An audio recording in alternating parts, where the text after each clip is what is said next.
India's most haunted village, बेमनी गांव। वर्तिका को विश्वास नहीं हो रहा था कि उसके कॉलेज की बेस्ट फ्रेंड पायल की शादी हो रही थी। आज ही उसके घर पर पायल की शादी का कार्ड आया था। पायल का परिवार हिमाचल के बेमनी गांव से था और पायल की शादी भी उसी गांव में थी। वर्तिका बहुत एक्साइटेड थी क्योंकि वो पहली बार कोई पहाड़ी शादी अटेंड करने वाली थी। वर्तिका 2 दिन बाद ही अपना सामान लेकर बेमनी गांव पहुंच गई। गांव में घुसते ही वर्तिका पहाड़ों के नजारों में खो गई, पर तभी उसके सामने कुछ अजीब सा हुआ। एक आदमी जोर जोर से चिल्लाकर एक पेड़ पर अपना सर मार रहा था और उसके सर से खून भी बह रहा था, पर आसपास के लोगों को मानो उससे कोई फर्क ही नहीं पड़ रहा था। वर्तिका को उस आदमी के पास जाने से भी डर लग रहा था, पर उसने हिम्मत करके जैसे ही उस आदमी को रोकने के लिए उसकी तरफ कदम बढ़ाए, 2 लोग उस आदमी के पास पहुंचे और उसे बाजुओं से पकड़कर कहीं दूर ले गए। कुछ सेकंड्स के लिए वर्तिका सोच में पड़ गई कि तभी उसे अपने पीछे से किसी की आवाज आई, वर्तिका। वर्तिका ने पीछे मुड़कर देखा तो उसकी बेस्ट फ्रेंड पायल खुद उसे लेने के लिए घर से बाहर आई थी। पायल के हाथों में लगी मेहंदी देखकर वर्तिका उस पागल आदमी के बारे में भूल ही गई और पायल के साथ उसके घर के अंदर चली गई। घर के अंदर घुसते वक्त वर्तिका ने देखा कि कुछ पंडित पायल के घर के बाहर नमक से एक घेरा बना रहे हैं। मंत्र पढ़ते हुए वो पंडित पूरे घर के आसपास नमक बिछा रहे थे। वर्तिका ने पायल से इसके बारे में पूछा तो पायल ने बताया कि गांव में शादी वाले घरों को ऐसे ही बचाया जाता है। बचाया जाता है?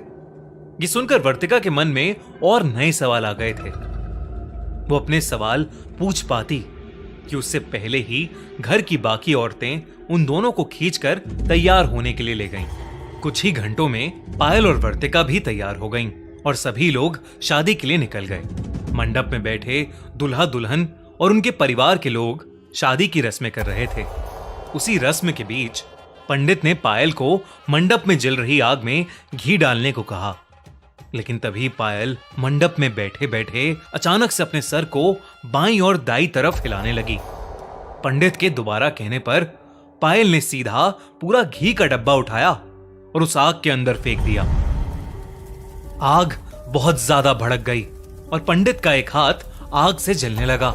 वर्तिका मंडप के पास ही बैठी थी और ये देखकर उसकी आंखें फटी की फटी रह गईं। देखते ही देखते पायल के हाथों का रंग काला पड़ने लगा और वो जोर जोर से अपने हाथों से जमीन पीटने लगी। घूंघट के नीचे उसका चेहरा तो नहीं दिख रहा था, पर उसके काले हाथ देखकर वर्तिका की हालत खराब हो गई थी। पर मंडप में बैठे लोग वहां खड़े होकर बस पायल को देख रहे थे। उनमें से कोई भी डरा हुआ नहीं लग रहा था। वर्तिका को यह बात और भी ज्यादा अजीब लगी। वो जब से बेमनी गांव में आई थी तब से कुछ ना कुछ अजीब घटे जा रहा था, जो वर्तिका के लिए तो बहुत डरावना था, पर बेमनी गांव के लोगों के लिए शायद आम बात लग रही थी। तभी वर्तिका को पायल की जोरों से चीखने की आवाजें आईं और उसका घूंघट उसके सर से हट गया। घूंघट के नीचे से जो चेहरा दिखा वो पायल का बिल्कुल भी नहीं लग रहा था। उसकी आंखें लाल पड़ी थीं, बाल एकदम बिखर गए थे और उसके दांत नुकीले हो गए थे।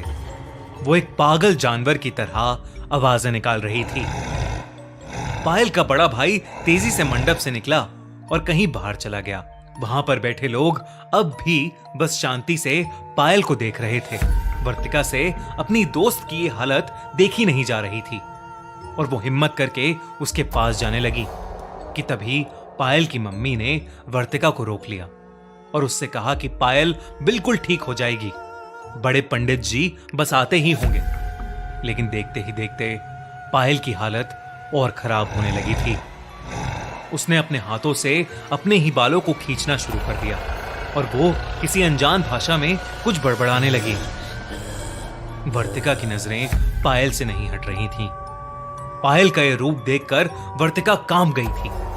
उसे यह नहीं समझ आ रहा था कि आखिर कोई भी पायल की मदद क्यों नहीं कर रहा है।